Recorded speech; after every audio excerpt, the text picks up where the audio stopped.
বেশ ঘটা করেই আমাদের সবার প্রিয় ছোট্ট গোপালের জন্মদিন পালন করা হলো। কিভাবে পালন করলাম, কি নিয়মে পালন করলাম, সবটাই আজকে এই ভিডিওর মাধ্যমে তোমাদেরকে দেখাবো। Hello everyone, welcome back to another new blog. 3 মাস পর আজকে বড় ভ্লগ নিয়ে তোমাদের সামনে হাজির হলাম একটা শুভ দিনে। তো আজকে জন্মাষ্টমী, প্রথমেই সবাইকে জানাই শুভ জন্মাষ্টমী।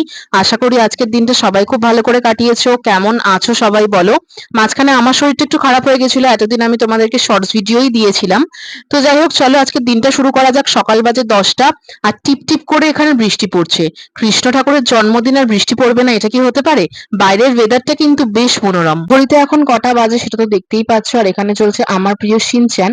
আর আমি এখানে বসে গেছি চা নিয়ে। সকালবেলা একটু চা না খেলে ভালো লাগে না।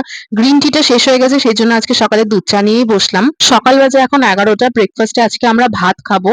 তো আমি আর মা এখানে পনিরের সবজি আর ভাত নিয়ে বসে পড়েছি, কারণ একটু পরেই বেরোতে হবে, মামা বাড়ি যেতে হবে। জন্মাষ্টমীর পুজো আজকে মামা বাড়িতেই রয়েছে। এখন বাজে দুপুর 1টা, আমি রেডি হয়ে গেছি। আর মা 1 ঘন্টা আগে মামা বাড়ি চলে গেছে। আসলে ঘটনাটা এটাই হয়েছে যে প্রথমে ভেবেছিলাম যে যাবো না, বাড়িতে বসে আজকে সারাদিন ল্যাদ খাবো। তারপর ভাবলাম বাড়িতে একা বসে বোর হওয়ার থেকে মামা বাড়ি চলে যাওয়াই ভালো। একটা পুজো আছে আজকে, ভাই বোনেরা আছে, অনেক দিন সবার সাথে দেখা হয় না। শেষ নববর্ষের দিন সবার সাথে দেখা হয়েছিল। তো মামা বাড়িতে গিয়ে আজকে এই দিনটা একটু এনজয় করা যাক। পৌঁছে গেছি আমি মামা বাড়িতে। এসেই দেখলাম দিদা ভোগের আয়োজন করছে। আর ভোগ দিদাই রান্না করে, অনেক রকম ভোগ নিবেদন করা হয় আমাদের গোপালকে। ছোট মামি ওখানে বসে আমাদের গোপাল ঠাকুরকে সাজাচ্ছে। কিভাবে সাজাচ্ছে চলো দেখাই। আর এটা হচ্ছে মামাবাড়ির ঠাকুর ঘর, যেখানে তারামা পুজো হয়। তোমাদেরকে তো আগেও ভিডিওতে দেখিয়েছি। আর এটা হচ্ছে ঠাকুরের সিংহাসন। এটাই হচ্ছে মামাবাড়ির ঠাকুর ঘর, যেখানে মামি মামা দিদা সবাই মিলে ঠাকুর পুজো করে, প্রতিদিনকার পুজোটা যেখানে হয়। আর এই হচ্ছে আমাদের গোপাল সোনা, যাকে ফুল বেলপাতা সবকিছু দিয়ে সুন্দর করে একটা জামাও পরানো হয়েছে।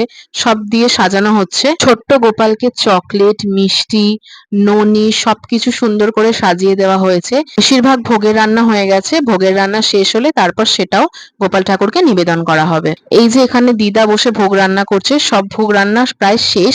শুধুমাত্র খিচুড়িটা বাকি আছে, যেটা দিদা এখন বানাবে। খিচুড়ি হয়ে গেলেই গোপাল ঠাকুরকে ভোগ নিবেদন করা হবে। ভোগ রান্না শেষ, মেজমামি চলে এসেছে।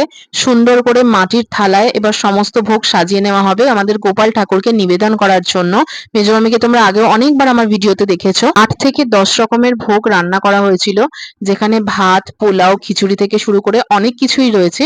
আর এখানে মেজমামি সুন্দর করে প্রতিটা থালায় ভোগ সাজিয়ে নিচ্ছে। সুন্দর করে সাজিয়ে গুছিয়ে মাটির থালায় মাটির গ্লাসে আমরা গোপাল ঠাকুরকে ভোগ নিবেদন করে ফেলেছি।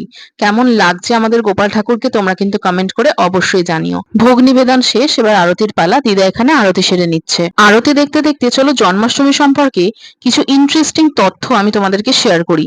শ্রীকৃষ্ণের জন্মতিথি ভাদ্র মাসের শুক্লা অষ্টমীতে জন্মাষ্টমী পালন করা হয়। শৌর্য, বীর্য, তেজ, জ্ঞান, শ্রী ও বৈরাগ্য সম্পন্ন পূর্ণাবতার রূপে প্রকাশিত হন শ্রীকৃষ্ণ। শুভ জন্মাষ্টমী ভগবান শ্রীকৃষ্ণের জন্মতিথি।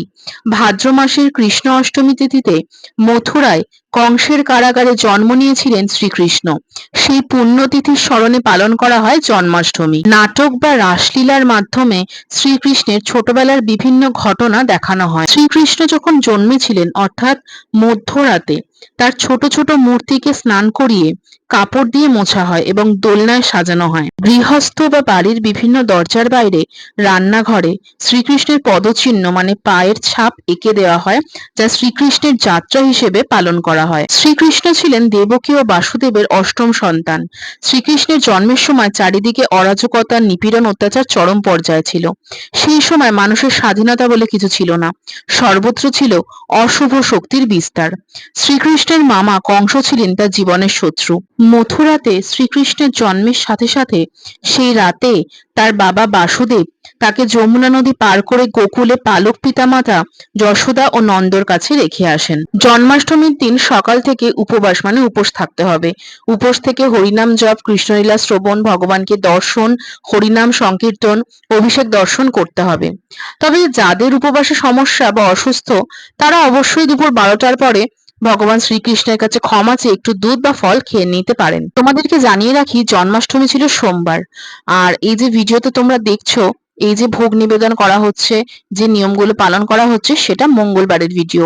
মানে শ্রীকৃষ্ণের জন্মদিনের পরের দিন তাকে ভোগ রান্না করে নিবেদন করা হয়। আমি ছোটবেলা থেকে মামাবাড়িতে এই নিয়মটাই দেখে এসেছি।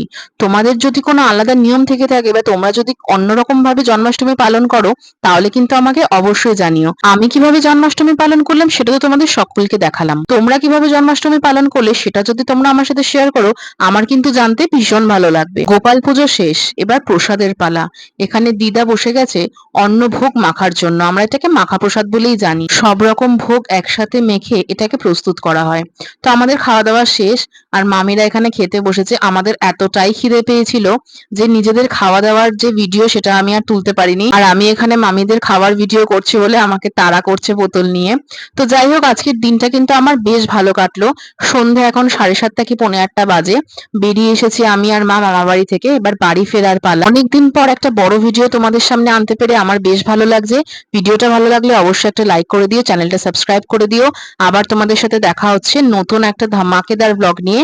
ততদিন সবাই ভালো থেকো, সুস্থ থেকো। আমি এখানে বাড়ির দিকে চললাম। তোমরা সবাই ভালো থেকো আর এভাবেই আমাকে সাপোর্ট করতে থেকো।